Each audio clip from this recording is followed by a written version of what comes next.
Olá, sejam muito bem-vindos à segunda semana do PEJA.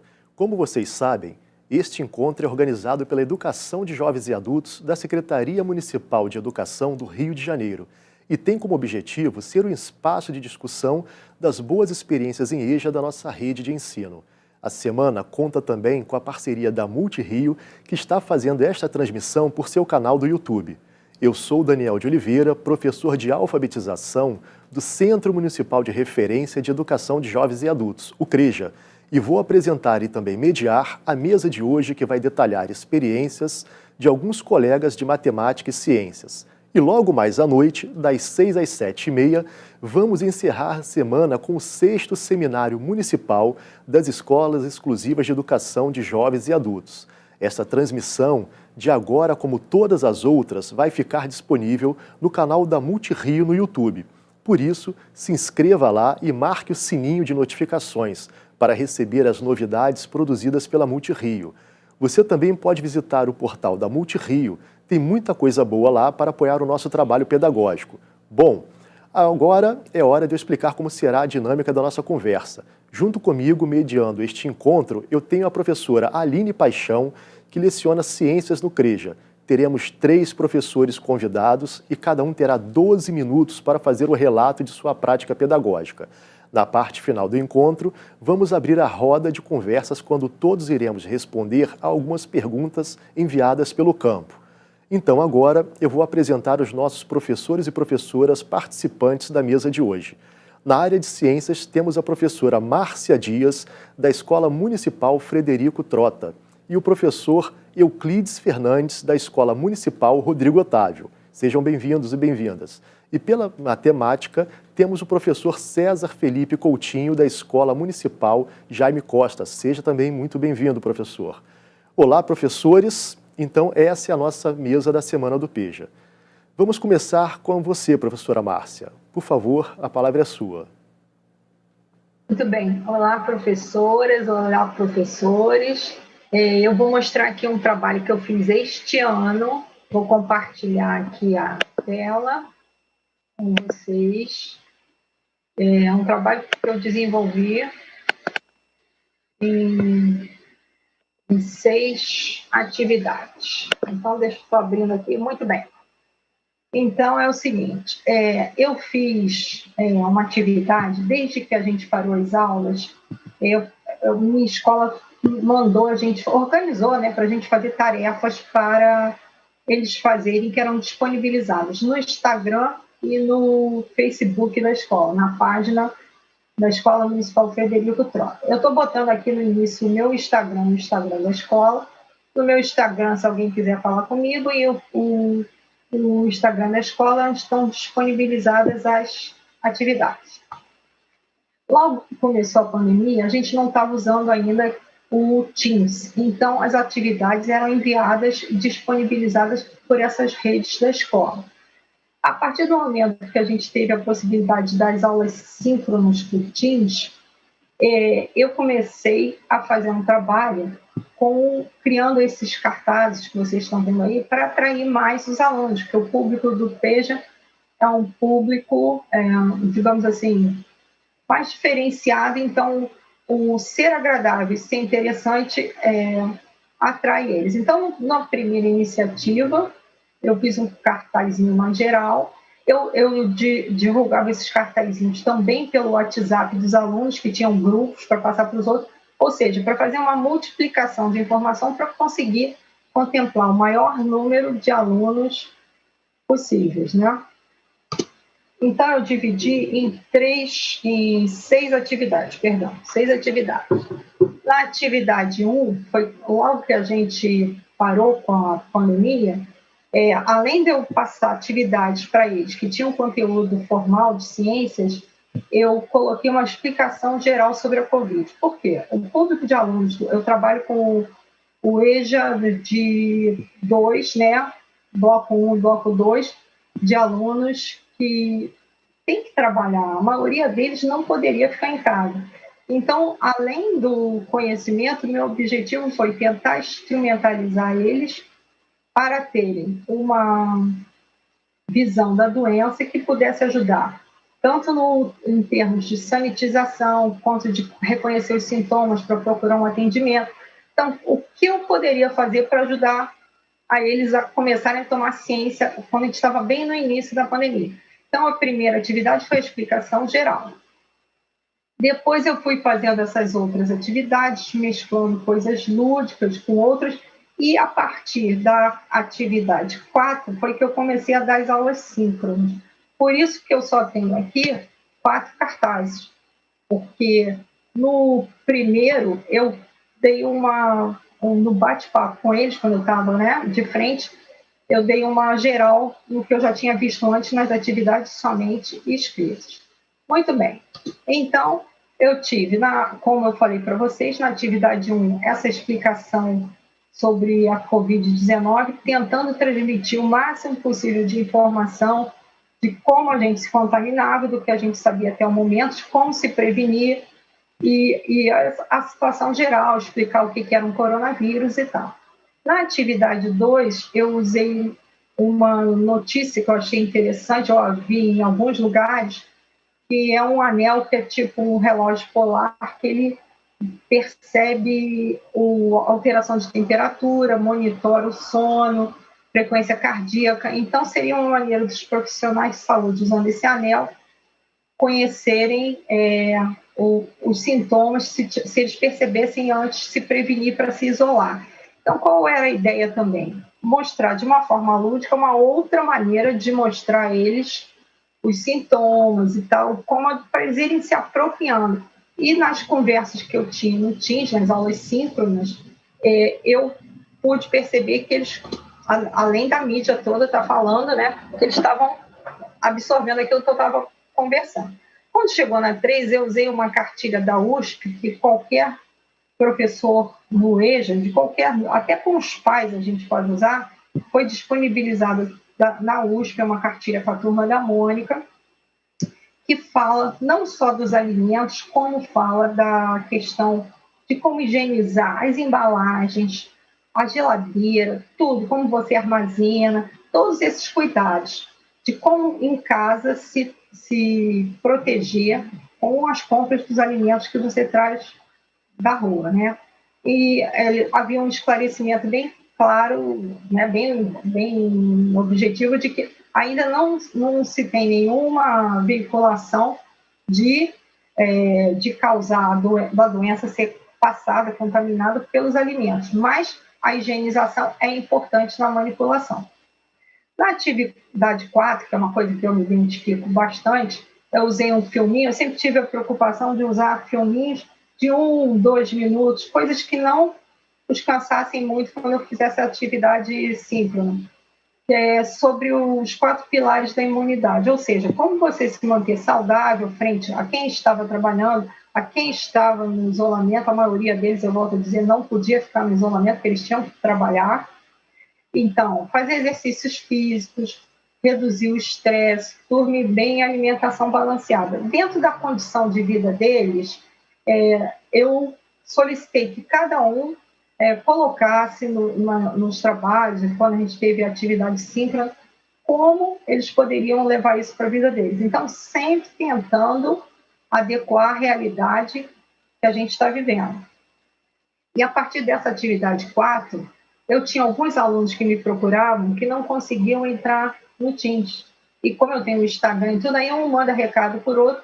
E aí eu comecei a dar a aula pelo Teams, e depois eu repeti a aula mais umas 2 ou 3 vezes pelo WhatsApp, com grupos de 7 alunos e eu.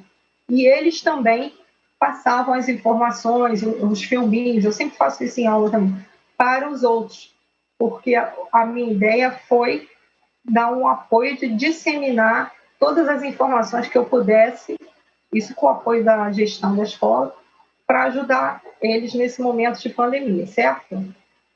Então, na atividade 5, eu cheguei no momento, lá em agosto, mais ou menos, que a gente estava, de falar sobre a vacina. Então, explicar como funcionava uma vacina, a resposta primária, a resposta secundária, tentar instrumentalizar eles para terem segurança de que acontecendo realmente uma vacina, que eles tivessem uma informação ou procurassem uma informação que desse segurança a eles para chegar à imunização, da importância de se estar imunizado frente às doenças. Aí não só no caso da Covid, mas já é uma iniciativa que eu procuro fazer dentro do meu trabalho. O que a gente pode instrumentalizar essas pessoas, nossos alunos, para viverem melhor, tá certo? Então, falei sobre a vacina e na última atividade desse grupo de atividades sobre a Covid, eu abordei a questão do estado da arte das vacinas aqui no mundo e no Brasil. Então, lá na hora com eles, falei um pouco sobre as vacinas que estão sendo pesquisadas aqui, estudadas, falei sobre as três as três fases da vacina, né? Com pequenos grupos, na fase 1 e na fase 2 você já tem pessoas que são de algum grupo de risco, são centenas de pessoas. Isso são as fases de testes humanos, tá, gente? E na fase 3, quando você chega a milhares de testes para ver a eficácia da vacina na presença da doença. Tudo isso porque agora mesmo a gente acabou de ter uma campanha de vacinação para as crianças também. Então, não me restringindo só a Covid, eu vou voltar a dizer, eu procuro passar informações que possam contribuir não só para o conhecimento em ciências, mas para o bem-estar e a vida saudável dos meus alunos e do entorno dele. Aqui no final eu botei, depois se alguém quiser, eu tenho as fontes que eu usei de consulta e quando elas foram acessadas para eu fazer essas atividades. E agora eu queria deixar também um link. Eu já estou trabalhando a questão de 2021, 2030, que é a década do oceano, em que temos os objetivos de desenvolvimento sustentável, o objetivo de desenvolvimento sustentável 14, é o que vai falar do oceano. Então, já estou começando a fazer um trabalho com eles, a partir de agora, com vistas ao ano que vem. Que a gente vai ter essa década aí, que eu espero que todos os colegas, todos nós, a gente vive numa cidade litorânea, mesmo que não fosse, para a gente ter um oceano saudável, uma vida sustentável para todos nós, a questão do lixo no mar é central também. Então é isso, pessoal. Acabei. Obrigado pelo relato, professora Márcia. Eu vou convidar a professora Aline Paixão para comentar o que achou dessa experiência, mas antes eu queria fazer um destaque, né, sobre essas duas questões, que são a Covid, né, a Covid-19 e também as vacinas. A gente vive num mundo, né, onde nesse momento a Covid ela está presente de uma forma bastante agressiva, né, é algo novo e um tanto desconhecido, então a importância de se abordar a Covid nesse momento nas aulas de ciências e em todos os outros componentes curriculares também é muito importante e da mesma forma a vacinação, frente inclusive a tantas informações truncadas que nós vemos, né, sendo veiculadas na mídia, nas redes sociais, né, e inclusive as fake news, né, que vão acabando também por fazer um serviço de desinformação. E aí, por isso, creio que a oportunidade de trabalhar essas duas questões dentro das nossas aulas, independente do componente, mas sobretudo em ciências, tem essa relevância tão grande. Professora Aline, a palavra está com você, por favor. Gostaria de agradecer a participação nessa Semana do PEJA, é uma honra estar aqui compartilhando dessas boas práticas dos meus colegas. Queria dar parabéns à professora pela superação, né, dessa situação limite que a gente se encontra e ter a possibilidade ainda de realizar uma boa prática nessa situação é bastante louvável. A questão é super atual, né, a gente não poderia deixar passar em branco, né, falar sobre a Covid e todas as relações que ela tem no nosso cotidiano e retratar essa ciência como uma construção humana, né, como uma construção permanente, que está em evolução constante, que não é algo pronto, não é algo dado, né? Então, o nosso aluno precisa entender que essa vacina ela não chegou ainda, porque a ciência é assim, né? A ciência precisa passar por etapas para a gente chegar a uma vacina importante para imunizar uma população uma população mundial. Enfim, e uma outra coisa bastante interessante é pensar sempre a realidade do aluno, né? De buscar sempre, não tem que ter estresse, tem que fazer atividade física, mas em que situação, né, que ele se encontra? Esse trabalhador que acorda muito cedo, que se alimenta mal, enfim, então, se aproximar da realidade desses alunos é muito importante para a gente poder dar seguimento à nossa ciência. É isso, muito obrigado, professora Aline. Agora eu convido o professor Euclides Fernandes para falar da sua experiência com as ciências. A palavra é sua, professor, por favor. Tudo bem? Bom dia para todos. O que marcou todo o início dessa pandemia foi o sobrenatural, aquilo que a gente não tinha controle. O que foi vindo nessa direção, e lá atrás, tentem imaginar o que aconteceu no Carnaval. A doença já estava estabelecida lá no Oriente, longe, muito longe. Mas no Carnaval nós estávamos recebendo turistas, aglomerações, e esse vírus já estava circulando. O vírus em si, ele desafia a própria virologia. Esse vírus traz novidades que só ele apresentou. Então, eu sentia que os meus alunos do PEJA, mais do que aulas, e eu fiz várias aulas, mandei vários documentos, mas o que se precisava mesmo era uma situação de acolhimento. Onde eu dou aula, eu diria que 80% dos estudantes moram em comunidades. Eu tinha muito temor da epidemia se alastrar nas comunidades, porque ali a aglomeração já é um sentido da própria existência da comunidade. Poderíamos ter uma calamidade gravíssima, e de fato foi uma calamidade gravíssima. Então, eu comecei a pensar em acolher, em dar informações. A TV falava em IgG, IgM, falava em vacinas, falava em soro, usava termos que deixavam a população assim, sem entender nada, absolutamente nada.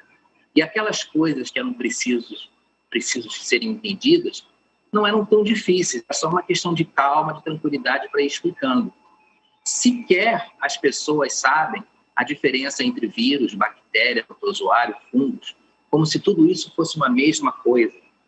Eu entendi assim, informar, falar o que está acontecendo de uma forma simples, clara, com exemplos, era o que melhor eu podia fazer, já que, graças a Deus, eu estava em casa, não tive com renda, porque somos funcionários públicos, a prefeitura continuou acreditando os salários, né? Coisa que foi extremamente importante para nós adquirirmos a nossa calma. Não tinha ninguém, nenhum parente doente, não tive sequer colegas, amigos. Foi assim, eu estava numa situação privilegiada, podia fazer. Mas eu tinha uma grande dificuldade. Eu não domino as mídias, não domino a internet, não domino o celular. Para mim ia ser complicado. Então eu tinha duas situações: a vontade de fazer e a ajuda. A vontade de fazer dependia de mim. A ajuda ia ser difícil, porque teria que ter contato com pessoas, com colegas. Mas, graças a Deus, isso aconteceu. Depois de um tempo, já o pessoal de secretaria da minha escola continuou indo. Então, eu sempre vou lá numa terça ou numa quinta-feira e peço ajuda a eles, e isso funcionou muito bem.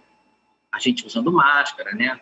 Com todo aparamentado, mas esses colegas de secretaria, né? Eles me ajudaram muito. Mas, assim, a minha prática mesmo, ela foi muito da fala, do contato.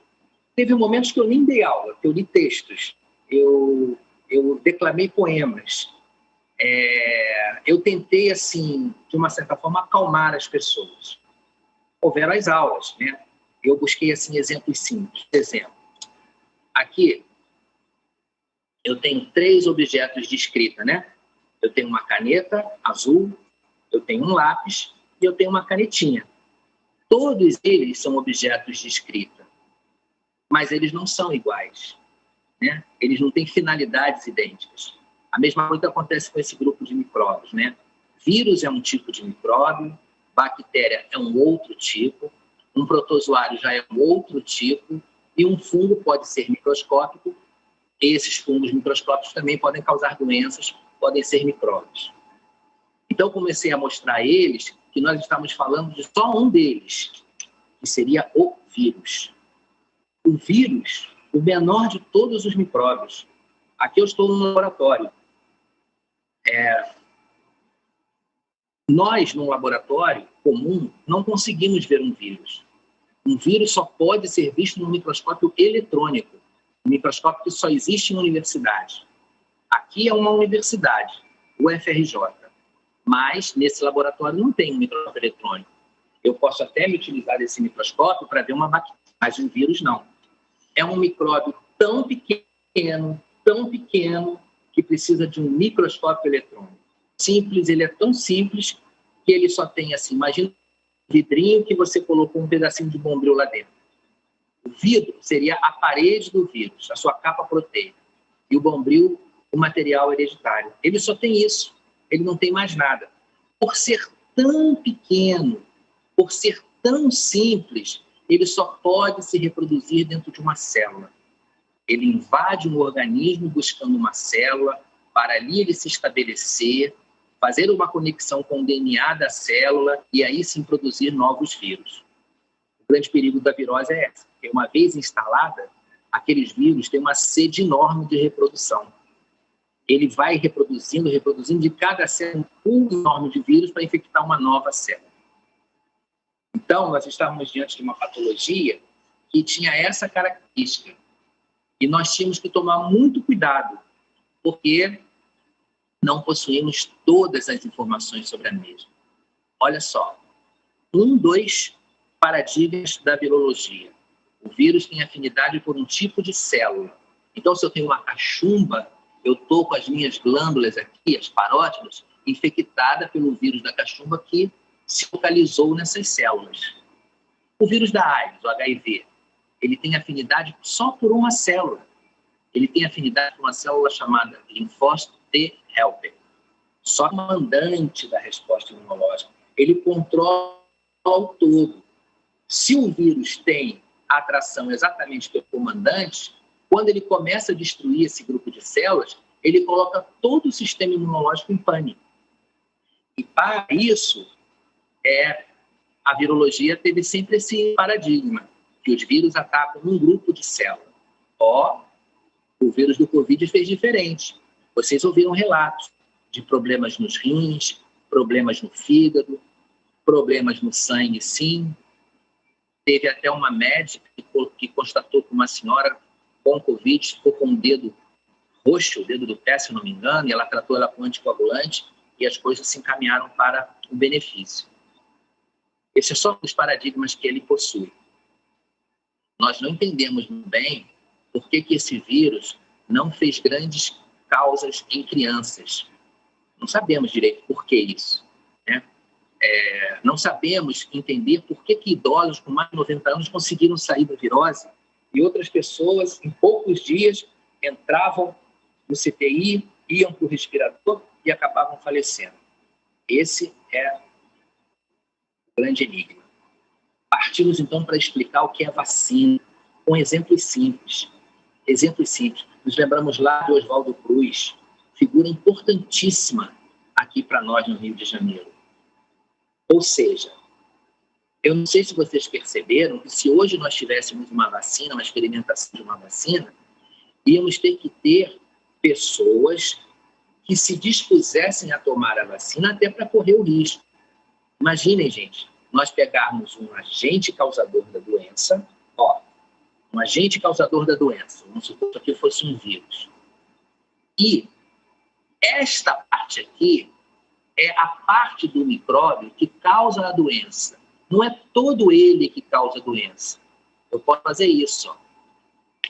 Os cientistas no laboratório podem retirar a parte que causa a doença e deixar o vírus ou a bactéria, seja lá o que for, ainda pronta para entrar no organismo humano. O nosso sistema imunológico, gente, a gente aprendeu assim, ele vai de encontro a tudo que é ruim. Não é bem isso.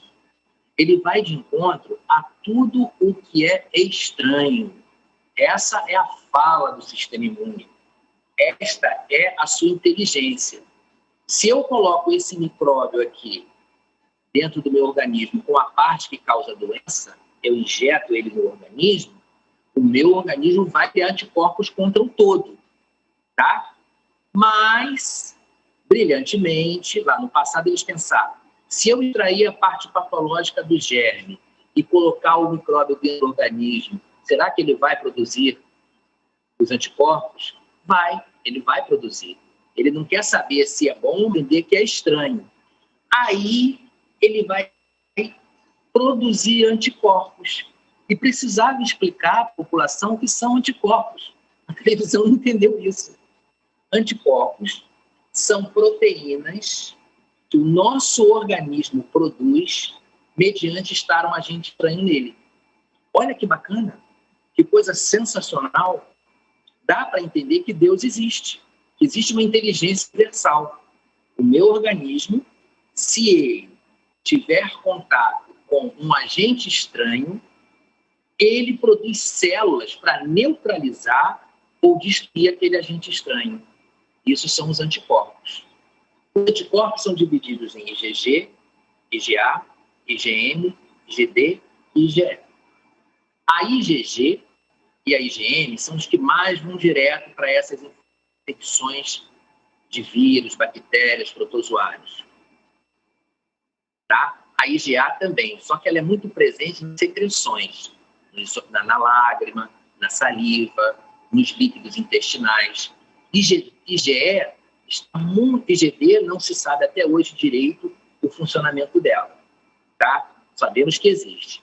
E a IgE está muito relacionada aos processos alérgicos ou as infecções produzidas por protozoários, que é um micróbio também, mas é um micróbio já maior, tá? Tem um Bacillus coli, mais um pouquinho, a gente ia conseguir ver a olho nu, tão grande que ele é. Por que IgG e IgM?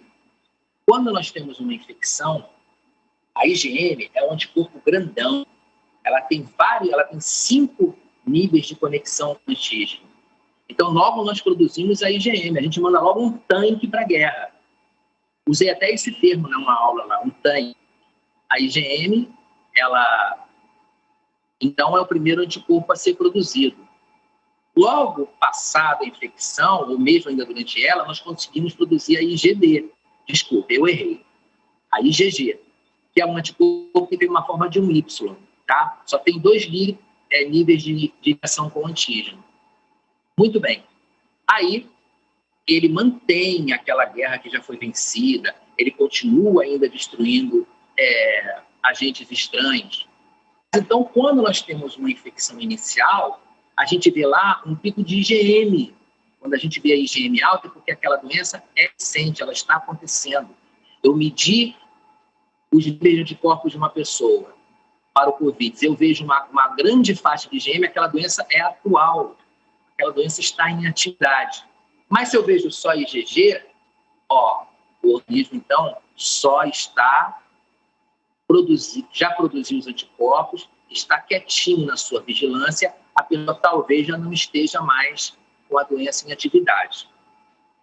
Eu sou profissional de laboratório também, mas eu posso dizer a vocês que o que prevalece na saúde é sempre a clínica, é sempre o médico, é aquele indivíduo que estudou a medicina, que ele vai interpretar cada caso e como essa doença dependeu dessa sabedoria do médico experiente.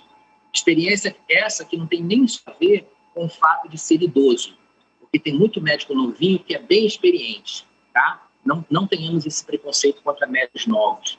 Às vezes ele é mais experiente do que aquele que tem muita idade e não estudou mais, ficou só, né, na mesmice.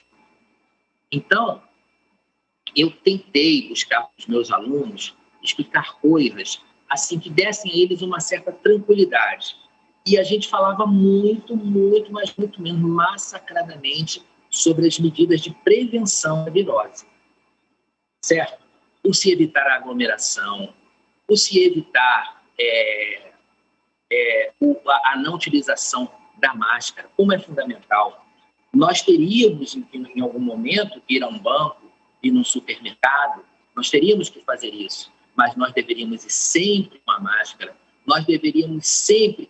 Uma vez foi muito interessante, peguei uma moedinha de 10 centavos, coloquei e mostrei para eles, olha só, se eu tivesse aqui um meio de cultura e colocasse essa moedinha, o meio de cultura é um local onde germes podem crescer sob o nosso controle, uma placa de vidro, né, chamada de placa de Petri, onde a gente bota ali uma substância que nutra o micróbio e o que crescer faz crescer nessa placa.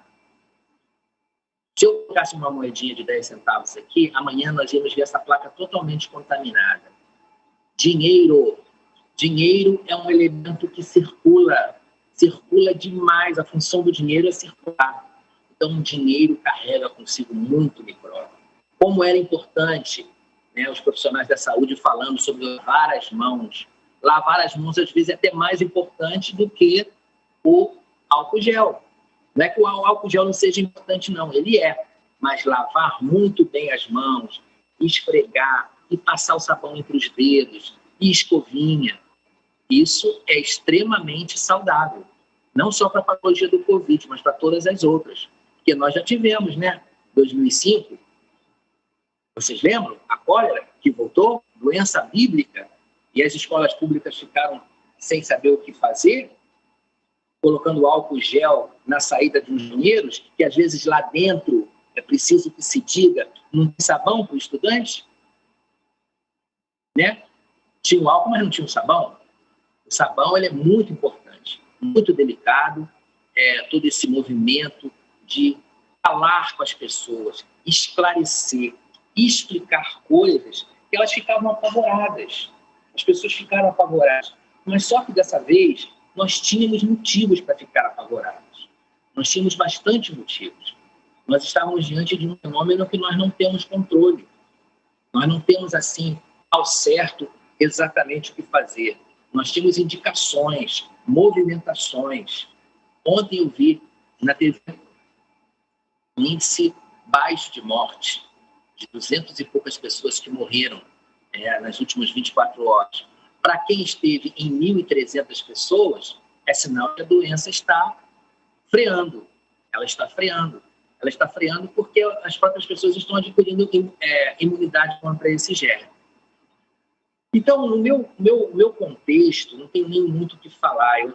Eu tentei ser só humano. Eu tentei explicar coisas, sim, dar muita explicação sobre o que parecia ser complicado e não era, mas eu também procurei acolher. Eu mandei mensagens positivas, eu mandei até poesias, porque, de qualquer forma, gosto tanto de escrever, gosto tanto dos poemas, e como é que pode um simples poema ter feito tão bem a algumas pessoas? Um poema falando sobre o mar, sobre a Ilha do Governador, como é que as pessoas com essa pandemia se voltaram para coisas que elas nem sabiam ser tão importantes, como a fala, a conversa. Quando a gente mal ou bem pôde se encontrar com um amigo de máscara, como foi positivo isso? A pandemia mostrou para a gente coisas que nós tínhamos e não sabíamos o quanto elas eram importantes. Então foi essa aí a minha prática, foi essa simplicidade. Ok? Obrigado, professor Euclides.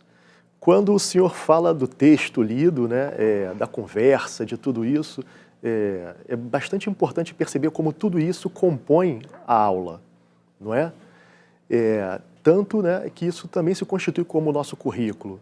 Isso vai se constituir dentro daquele currículo que a gente constrói ali no cotidiano, junto também com aquilo que são os conceitos do nosso componente curricular. A professora Aline agora, ela vai fazer o comentário, né? E quando o professor Euclides fala, né, de trabalhar com a questão da emoção, acreditamos que ele também está falando de trabalhar na linha da educação socioemocional, não é mesmo? Por favor, professora Aline. Isso aí, falar sobre a vulnerabilidade, né, do aluno da EJA, que inclusive nesse momento de pandemia se ampliou ainda mais, e pensar ainda nesse contexto, em garantir educação para esses alunos, foi um desafio imenso, está sendo um desafio imenso para todos nós, né? E o nosso suporte afetivo, o nosso acolhimento a esse aluno, nesse momento, se tornou um dos fatores principais. Acho que mais até do que propriamente ensinar ciências, né? Acho que a ciência foi uma consequência dessa aproximação, desse acolhimento. E é bastante interessante quando o professor fala, né, que ele tentou se aproximar do cotidiano, das experiências desses alunos, né, vividas que são alunos vulneráveis, e aproximar a ciência desse cotidiano, desse vocabulário da classe popular, né, onde estão inseridos nossos alunos, mostrar que essa ciência ela é feita por pessoas, né, não é aquele cientista, aquele gênio extraordinário, mas são pessoas, são médicos, são biólogos, são biomédicos que estão ali trabalhando em constante aprendizado para construir essa ciência. E uma coisa também importante é garantir que os saberes que eles trazem também, né, que são muitos saberes, não fiquem anulados. Né? Saber que a ciência ela também pode caminhar com o que o aluno traz.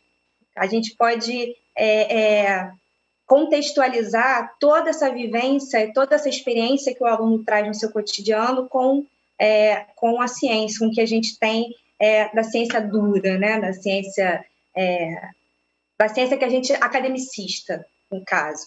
Então, assim, aproximar essa ciência, esse vocabulário científico desse aluno da classe popular, pensar nessa afetividade para além da ciência nesse momento, eu acho que é uma coisa muito importante que foi feita pelo professor aí. Queria dar os parabéns, a mesma coisa que eu dei para a professora Márcia, né, que pensar numa ação pedagógica possível nesse momento não é fácil, né? Estamos todos nós aprendendo juntos e caminhando juntos nesse momento. Mais uma vez, muito obrigado. Agora a gente vai mudar o rumo dessa prosa para a matemática. Por isso eu chamo o professor César Felipe Coutinho para apresentar a sua prática. Por favor, professor, a palavra é sua. Olá, espero que todos estejam bem, gozando de perfeita saúde, todos nós, né? Nossos familiares, as pessoas que estão à nossa volta. Bom, primeiro eu quero explicar o seguinte, essa prática, ela surgiu em 2019, na verdade, e ela começa nas redes sociais, vai para a escola e agora, de certa forma, ela vai retornar do professor para as redes sociais, para a escola.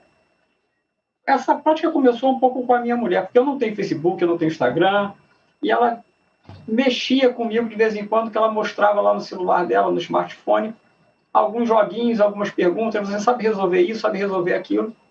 E aquilo chamou minha atenção porque os nossos alunos de PEJA, acho que até às vezes mesmo do ensino regular, eles têm dificuldade em interpretar o que é uma incógnita, o que é uma variável. Fica muito abstrato para eles. E eles, de certa forma, eles têm acesso a essa informação, inclusive aqueles que são mais velhos, eles já têm Facebook, eles já, os pacotes de internet permitem esse uso com, não sei se páginas, enfim. Vou pedir desculpa a vocês, mas aqui o que eu vou apresentar não é a cópia fiel do que eu coloquei na sala de aula inicialmente, em virtude de que temos aqueles problemas de direitos autorais e nem sempre você encontra uma página que esteja lá, claro, que eu posso exibir isso para todos. Né? Também quero aqui deixar assim, a ideia, ela foi discutida com toda a equipe, né? E toda a equipe vai para a sala de aula, e quando eu falo toda a equipe, inclusive o apoio à direção, a professora Tânia, né, sempre me apoiando bastante, para a sala de aula para colocar isso. E agora a gente está vendo um movimento contrário. Inclusive, eu apresentei esse trabalho em agosto de 19, numa reunião da Quinta CRE, e alguns outros colegas, né, começaram também usando, nesse período, esse trabalho. Vou aqui compartilhar minha tela com vocês, eu vou estar olhando para a câmera e para o monitor, então, por favor, posso ficar um pouco perdido, mas vamos lá.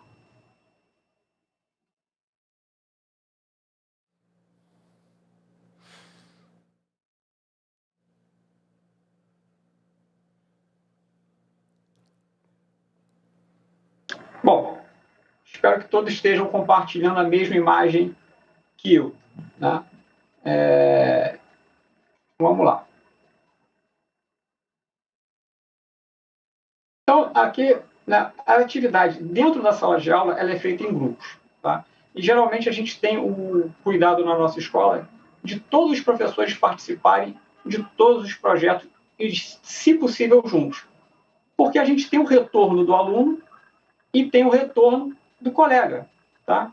Então, nesse caso aqui, os meus colegas puderam dar o retorno, foi muito rápido, foi devagar, você poderia ter feito desse jeito, daquele jeito, enfim, apesar de nós já termos discutido isso naquelas reuniões de sexta-feira, que são extremamente produtivas nesse sentido.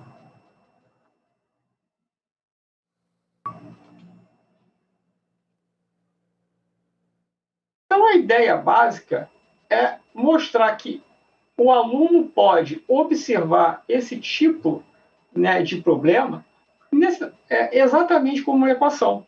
Ou seja, ele consegue perceber que um objeto pode estar representando um determinado valor de uma maneira muito mais simples do que ele pensa quando ele troca, por exemplo, aquele hexágono por um X, aquele triângulo por um Y.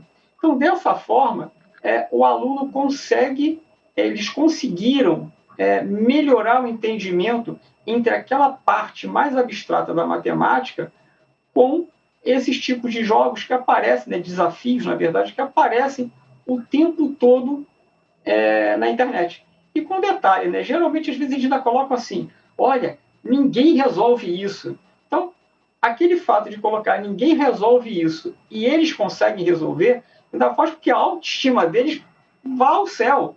Né? E isso é importante também para eles, porque, às vezes, eles não têm muita confiança no que estão fazendo, eles têm muito medo de errar, a gente tem medo de errar de modo geral, né? E eles têm mais ainda. E como eles fazem atividade em grupo, eles ficam assim mais soltos, né? Naquela brincadeira de um grupo tentar resolver mais rápido do que o outro. Né? É basicamente o que a gente está vendo aqui, né? E aquele primeiro slide anterior foi a explicação que é dada para o aluno, que eu paro, vamos ver aqui o material que a gente vai resolver e tal. E eles recebem, né? Isso aqui é exposto no quadro, né? Através de... Meu Deus, fugiu o termo, vocês acham que... Aqueles aparelhos que... Esqueci o nome, mas enfim, vamos lá. E eles recebem essa folha aqui de resposta, onde depois nós podemos, né, nós professores, corrigimos todos eles. Inclusive, dá para a gente mensurar, né, de acordo com a resposta, qual é o equívoco que eles estão tendo. Quer dizer, essa primeira parte que eu falei, a gente está olhando o quê? O problema, né, inicial que eu pensei foi como ajudá-los a resolver uma equação, como passar para eles que um X pode estar representando um número, quer dizer, aquela incógnita é um número, aquela letra é um número, representa um número. E dessa forma, acho que ficou muito mais concreto para eles. O que acontece? A segunda parte agora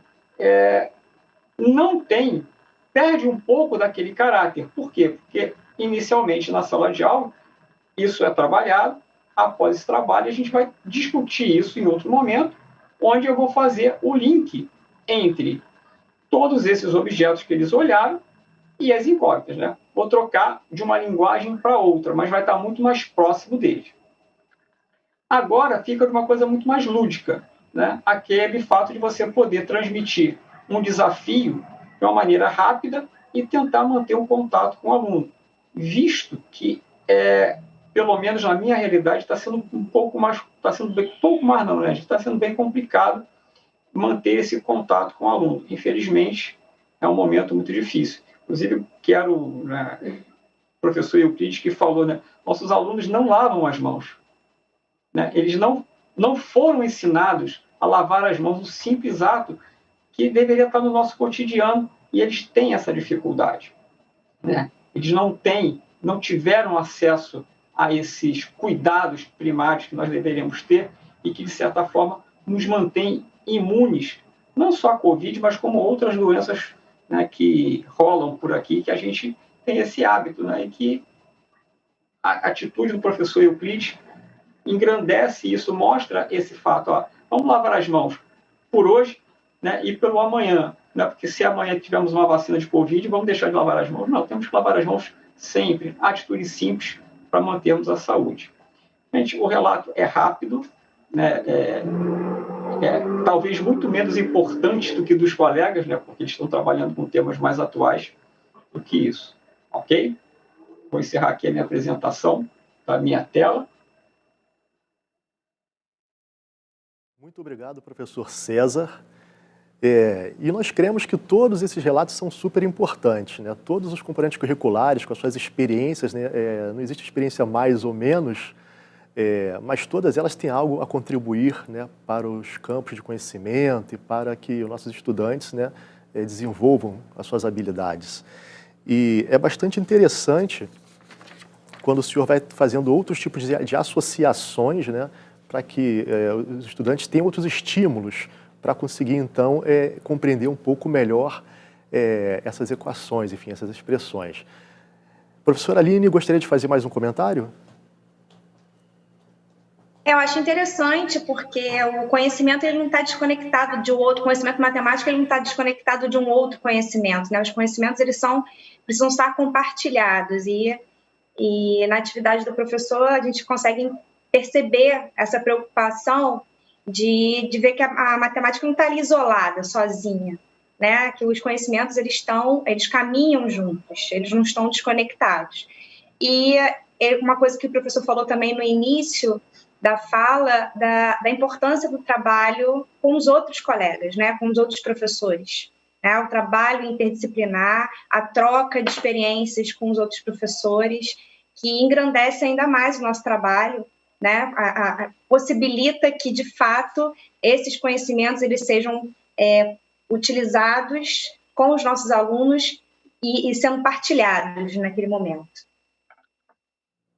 Muito obrigado. E é hora de abrir a nossa roda de conversa para responder algumas perguntas enviadas pelo campo. A primeira pergunta foi enviada e eu vou chamar o professor Euclides para poder responder.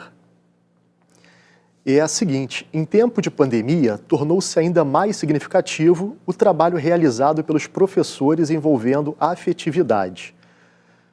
2 professores abordaram o tema imunidade em suas práticas. Mesmo sem pandemia, a vida corrida de nossos estudantes, o trabalho, a falta de tempo para estudar, o estresse diário, são fatores que acabam influenciando na imunidade e muitas vezes no aprendizado. Como vocês trabalham com essa realidade no dia a dia da sala de aula? Bom, uma coisa muito importante para mim, enquanto pessoa, enquanto profissional da educação, foi trabalhar no PEJA. O PEJA é o espaço privilegiado do ensino, porque aquele estudante vai chegar para ter durante uma noite inteira uma aula só com você. Uma aula que naquele dia vai ser só a sua. Então, lá nessa escola, com a contribuição dos colegas, a gente procura criar um ambiente amistoso, um ambiente de paz. Eu entendo que muito daquelas pessoas que estão chegando à noite vieram do trabalho. E às vezes o trabalho foi pesado. E às vezes vieram de longe. Então elas têm que chegar sim, que jantar sim, e essa janta tem que ser com total dignidade, tanto nutritiva como de ambientação para jantar. E nas salas de aula, nós estamos aptos para lidar com alunos estressados. Nós estamos preparados. Às vezes, nós mesmos estamos estressados. Eu, professor com 58 anos, posso dizer que tenho uma vida mais tranquila atualmente. Por quê? Deixando determinadas situações de trabalho. Deixei de trabalhar na escola privada em 2015, mas muitos não. O professor trabalha demais e às vezes ele também está estressado. Mas tudo parte do ponto de vista da vontade. A vontade de ter uma noite tranquila. Porque é cada noite tranquila que vai gerar um ano tranquilo, um ano bom. Então, pensar no presente, né? Deixar o aluno ficar à vontade. Não ser uma pessoa grosseira em sala de aula nunca. deixar a grosseria para fora. Às vezes nós recebemos grosserias, mas nós não devemos lidar com isso. Todo mundo é extremamente sensível à gentileza. A gentileza tem um poder muito grande. Se você é tratado com grosseria, mas você volta com a gentileza vence. Aquela fera se acalma.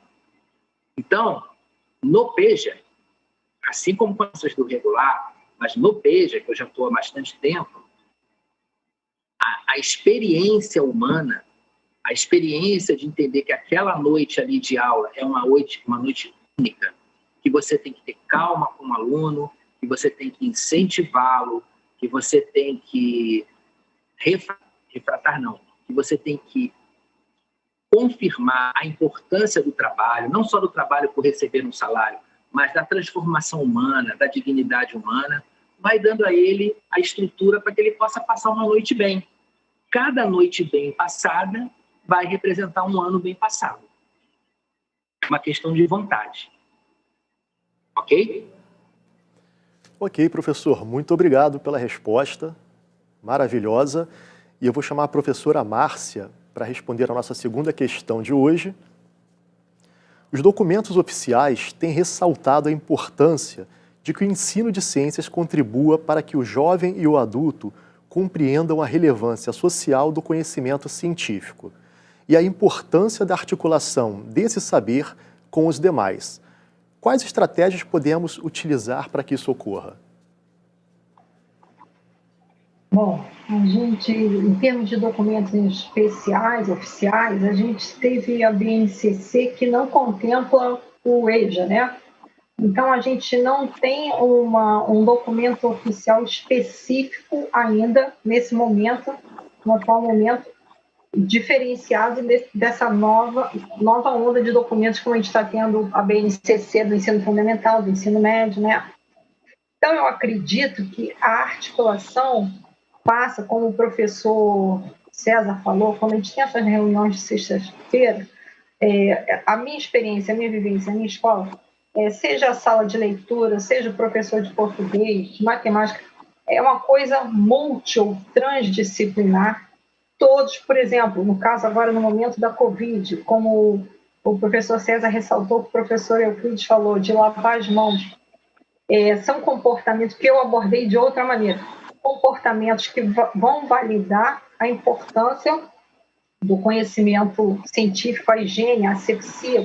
Você pode puxar Pasteur, né, professor ali, e ir fazendo esse estudo longitudinal de como a ciência evoluiu, e eu acredito que a história da ciência ajude muito a gente a desenvolver essa articulação e relacionar e multitransdisciplinar com as outras matérias. A estratégia é integrar, e uma coisa que eu sempre faço, por exemplo, na minha prática, eu gosto de fazer, de ser recorrente, ainda mais no EJA.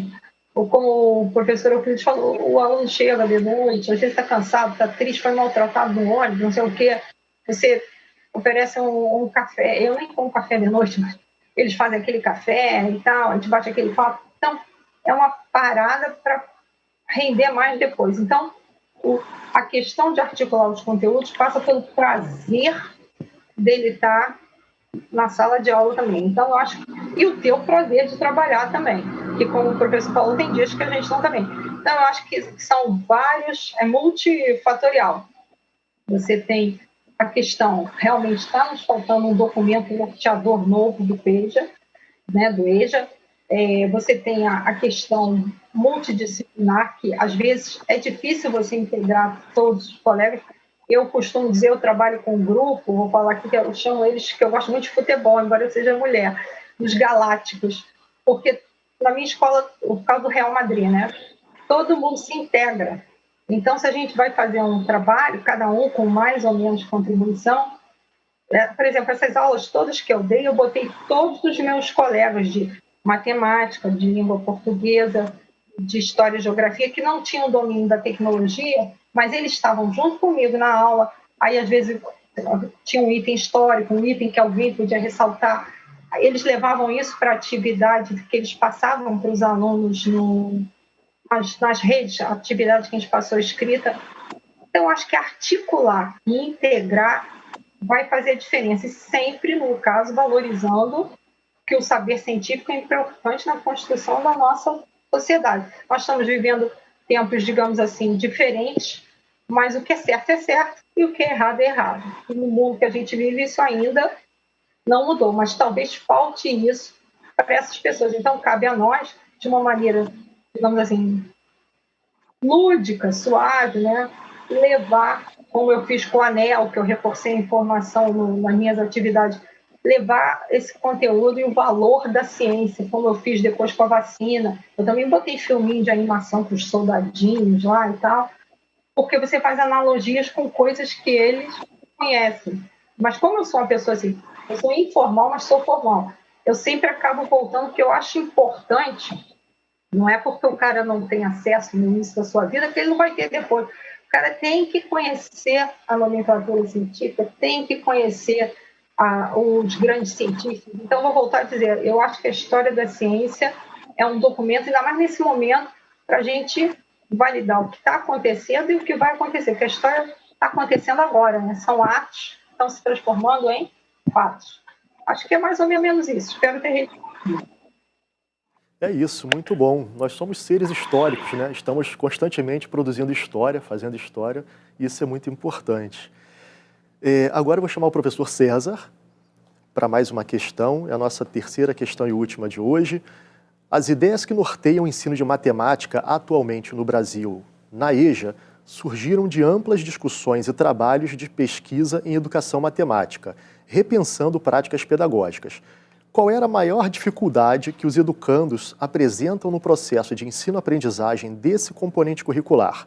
E outra, o trabalho dos educandos se constitui um campo exploratório para entenderem a matemática?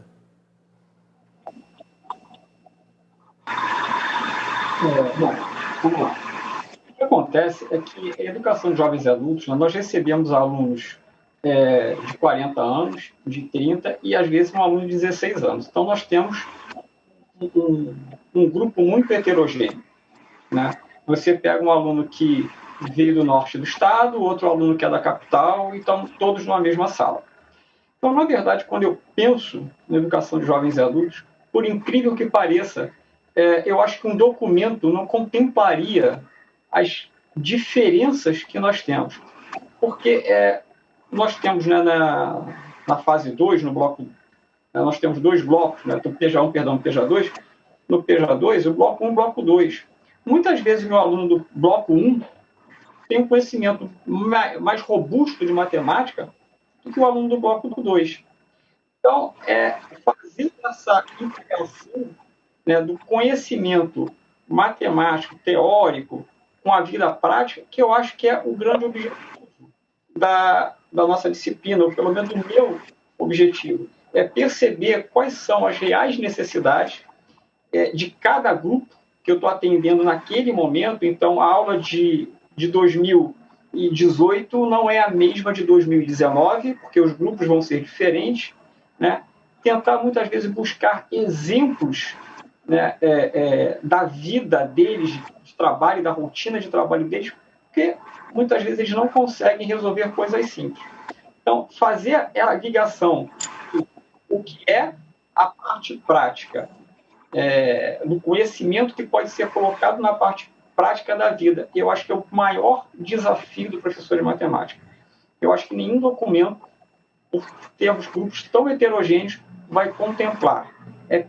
Não é difícil perceber que você pode pegar um aluno que esteja no final do bloco concluinte, né, e que ele não saiba subtrair.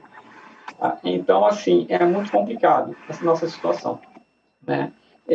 Aquelas reuniões que nós temos às sextas-feiras é onde eu baseio a minha aula, porque eu vou ter uma percepção da professora de língua portuguesa, se aquele aluno está sabendo ler bem, né? A visão do professor de história, a visão do professor de ciências, né? Então, nós vamos nos integrar ali para conseguirmos chegar ao objetivo, que é passar aquele conteúdo, cada um na sua disciplina, e, se possível, juntando, né, as disciplinas todas para para entregar ao aluno um conhecimento bom e que seja rentável para a vida dele prática. Agradeço, professor, e faço destaque ao que o senhor falou da importância do papel do Centro de Estudos nesse processo, né, que realmente é um espaço-tempo ali de construção entre os professores da mais alta relevância. Agradeço mais uma vez. E essa conversa foi muito rica, que as experiências tão bacanas. Parabéns a todos os professores. Eu quero agradecer a presença de vocês, professores. Obrigado por terem compartilhado com a gente as suas práticas. Obrigado a vocês, profissionais da Rede de Educação Municipal de Ensino do Rio de Janeiro, por terem ficado com a gente até agora. Não deixem de assistir aos outros encontros da segunda semana do PEJA. Todas as mesas ficarão disponíveis no canal do YouTube na Multirio, ok? Vão lá, se inscrevam e marquem aquele sininho de notificações para vocês poderem receber todas as novidades produzidas pela Multirio. Além do YouTube, a Multirio tem um portal onde é possível encontrar todo tipo de material de suporte pedagógico de todas as áreas do conhecimento. E tem ainda o canal de streaming, o Assista Multirio, com toda a produção para TV e web reunida num só lugar e separada por nível de ensino. E não percam logo mais, a partir das 6 da tarde, o 6º Seminário Municipal das Escolas Exclusivas de Educação de Jovens e Adultos, o SEMEJA. Espero vocês lá. Tchau!